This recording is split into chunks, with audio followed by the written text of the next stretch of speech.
All right, we have a Bear gaming table, and that's always exciting in a way. And if I want to play Central America, me and that guy I've been playing with, uh, we do that on the Vassal mod, so we don't really need to set up. And I don't know how much that's going to work out. So, but I will.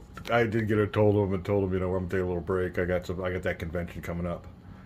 But yeah, I don't know if that. But that was a real shame because that was a good game. I mean, true. Uh, it was a real simple scenario, that first one, and there has been times I can't be a hypocrite that but it's mostly in a computer game when you're with teammates that I've hit that old click button and rage quit. But no, I don't think I ever done that during a board game.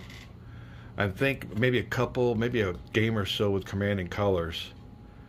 There was a point where you just needed one flag or something. It was obvious that it wasn't going to happen. So, but this was only in turn 2 or 3 of a 5 game. I don't know. The guy was definitely discouraged.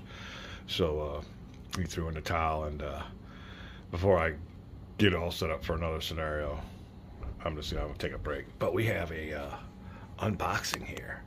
And let me pause this real quick because we got a buddy that just came down to see us. We'll be right back. All right. And give the dog a little bit of time. Everybody needs their time. So, what are we going to pull off the game shelf? Well, it's going to be one of the new ones that I just got. But I want to make a note. I just got done watching a Built for War review by somebody, and as a gamer I respect, and I don't know which one it was. Like, bet on names.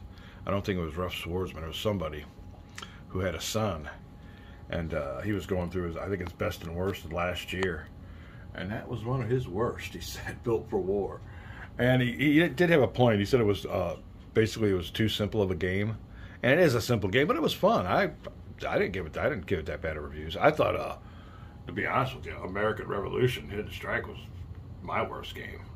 Nothing against Worthington or whoever makes it, but it's a block game. But it's more of a puzzle, and you just it's like a puzzle that you put together with just the background of the American Revolution.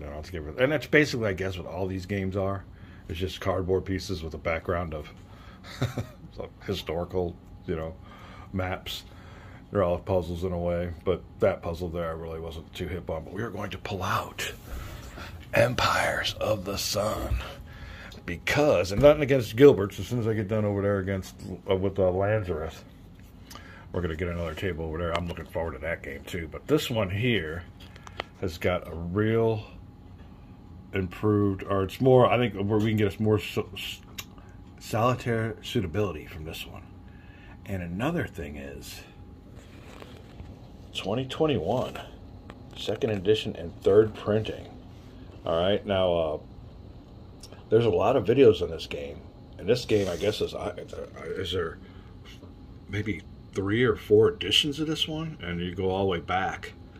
But I've been watching a lot of videos on this game, and this is, like I said, it's an oldie, but phew, I think its original date might have been in 2015 or something like that. But yeah, this is the latest one. Hats off to the good old Player's Aid guys. As a matter of fact, I'm watching Alexander's video on this game, his boot camp, helping me out a lot. Great. Thank God for the Player's Aid. I mean, you would think GMT, I think Mark Herman does have some videos on this game, and I've been watching them all. I'll be watching them all. And that's one thing about this hobby we have is, I got some stuff I could say about this hobby I've been thinking about, but it'll be another soapbox. But, and I'll just get on it real quick, is how complex sometimes these games are, and it wasn't being an example of that game that we just had to forfeit because the guy didn't know how to play the game. I've seen videos where Mark Herman and Vulko Ronke are playing, what's that game that they both, it's about the Vikings or something like that, but they were doing a replay of it, and they had to go back and look at the rules. I mean, if you make the game and you don't even know how to, I don't know. So I think sometimes on these games, and I don't know how it is with everybody else, but you spend more times looking how to move a piece than you do moving a piece. Which is all right, and like I said, I'm a rule geek, so I don't mind it, but it can be a hindrance. Hell, we didn't even get 3 turns into Central America, and this guy didn't know what he was doing, supposedly. And he had me listed as the newbie. So, and it can get frustrating, it really can be. And if you've seen any of my Vassal videos, 95% of them don't work out because people don't know how to play or ain't playing it right or something like that. So we're going to open this up. And like I said, this is the latest edition, or printing. And Alexander on Player's Aid did a comparison because he's probably got all 3 or 4 copies from every edition. Oh my God. Oh man, that's a crazy life. How do I do that? I don't understand that. Man, I'm telling you. But anyway, because it takes me a long time to get through rules, and this guy just chucks them out left and right. And his boot camp videos are freaking #1, man. That's killer. It's gonna help me play this game a lot. But he was comparing his edition, his original edition, I guess, to the 2000 and I don't know. It was earlier than this. This one's even later, so I'm curious to see. And he did show some. What was it? Comparisons on the solo bot, and it did look like they made a lot of improvements. And this one might even be better than that because this is another edition. So we're curious to see what's going on. Let's open her on up. And like I said, some of these games are ways of life, and the only time I've gotten to play these is during this 2 or 3 months off that I've gotten. And when I retired, and that's a few years off. Although I just have a buddy of mine, it's his first year of retirement. He's got about 2 months more to work in the summer, and he's done. He's like, retirement. And that's maybe what a lot of these guys are doing. Well, let's look at this. How nice this is. You can see this is on this box here. That's nice. All right, we'll keep this pristine. Although you can see some of my older games back in the day, I didn't think much of them. Now I see old Gilbert, and he makes copies of rules. I don't think I ever marketed them. I did market some of the boxes in my day. But yeah, these are some nice. I don't know. What would you call them? Works of art or something like that? They really are. All right, here we go. We got the shrink wrap off, and we're going to unbox this. And this is always hard to do. I guess people do that with a regular camera. We're not a big time. This is about the lowest budget operation on the web, only because I like to film, and I'm not much on playing games by myself. Let me get this ready to go. We'll be right back. All right, so here you go. It's the latest one, and yeah, it's nice all around. This may be, well, I'll have to say this may be Mark Herman's masterpiece, but he's got a lot of good games.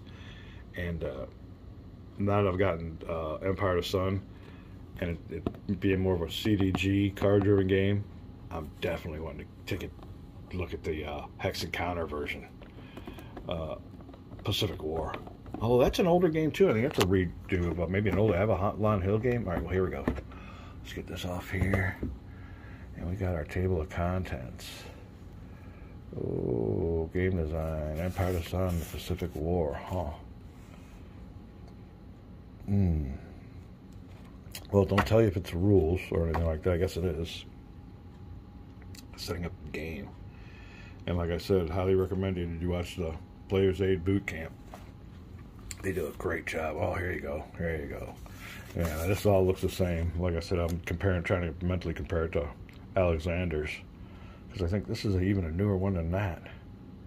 But yeah, this is the card-driven solitaire system. It's supposed to be new and improved, and hopefully maybe more new and improved. 2021, so there you go. And here is some maps. Now, I do believe, I think somebody said this might be a learning map. It's real small.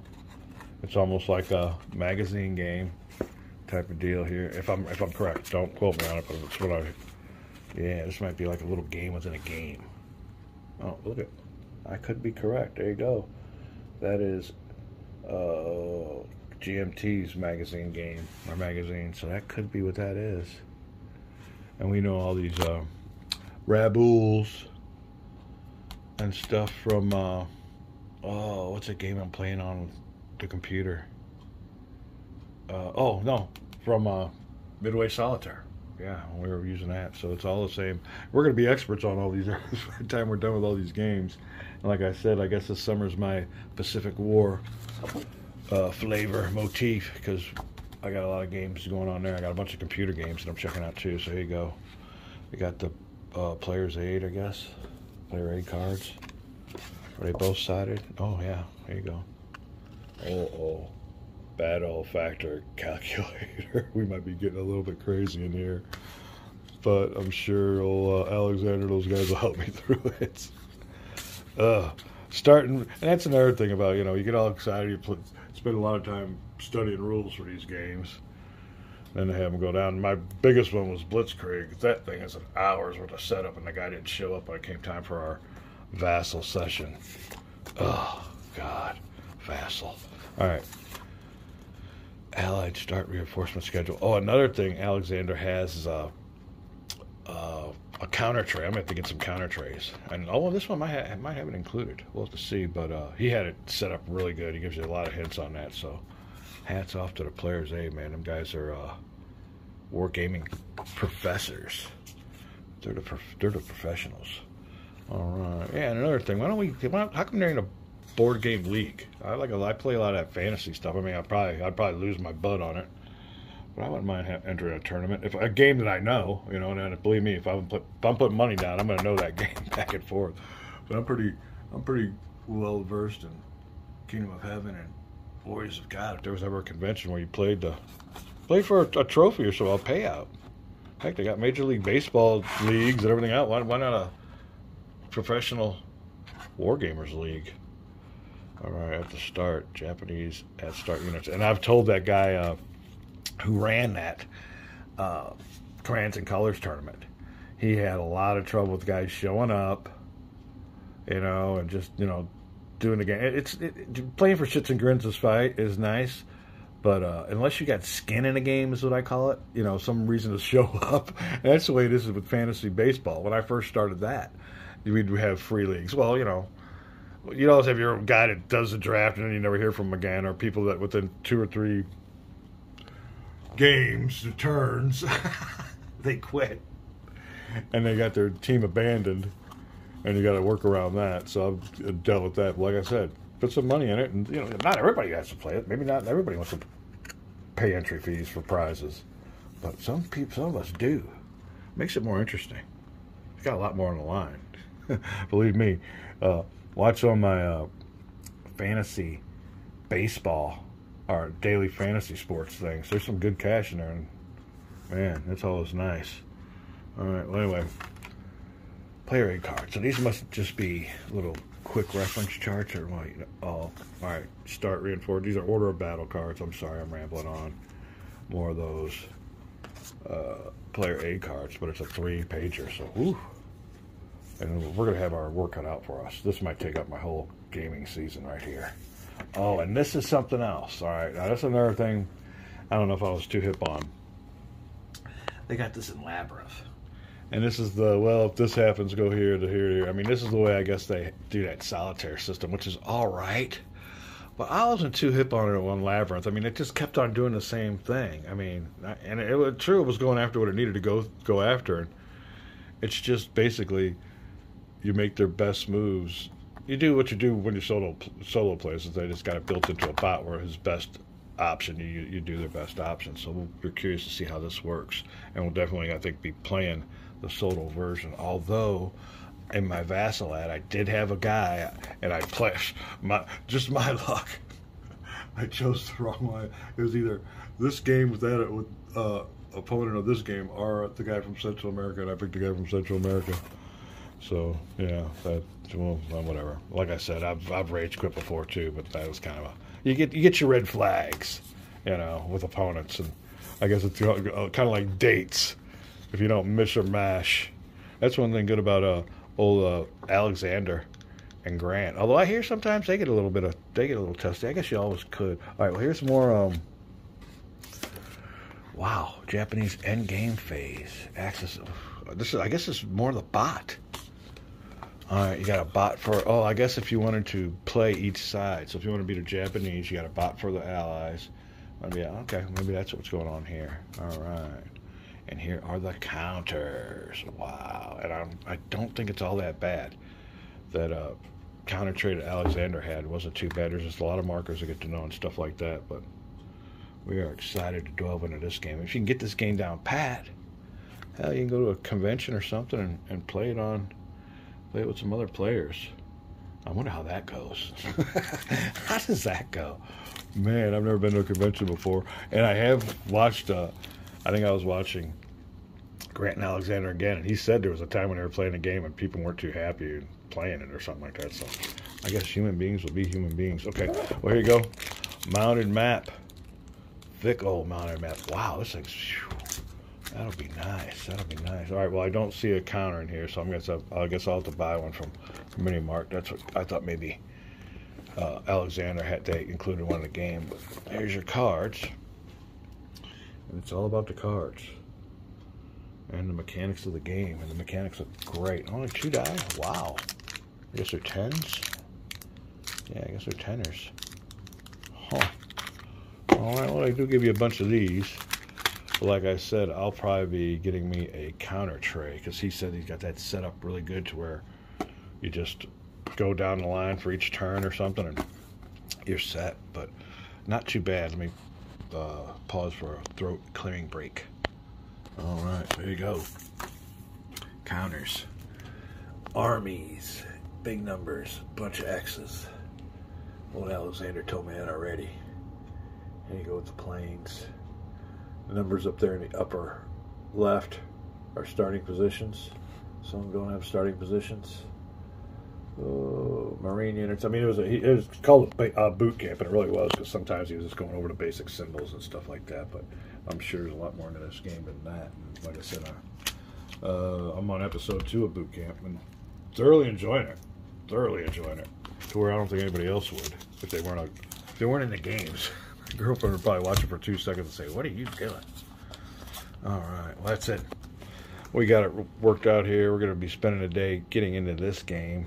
And like I said, I got the convention coming up, and I've been going through rules on the games that I'm playing there, so I'm not too much of a hindrance. I'm really wondering what the etiquette is on these conventions, if you need to go to these games being veteran players or if you can be a newbie. Although a lot of the things on the convention are titled Teach and Play, so I guess maybe they're looking to get some new players into it. And I just like playing games, so we'll see if we can find some good opponents. Way back.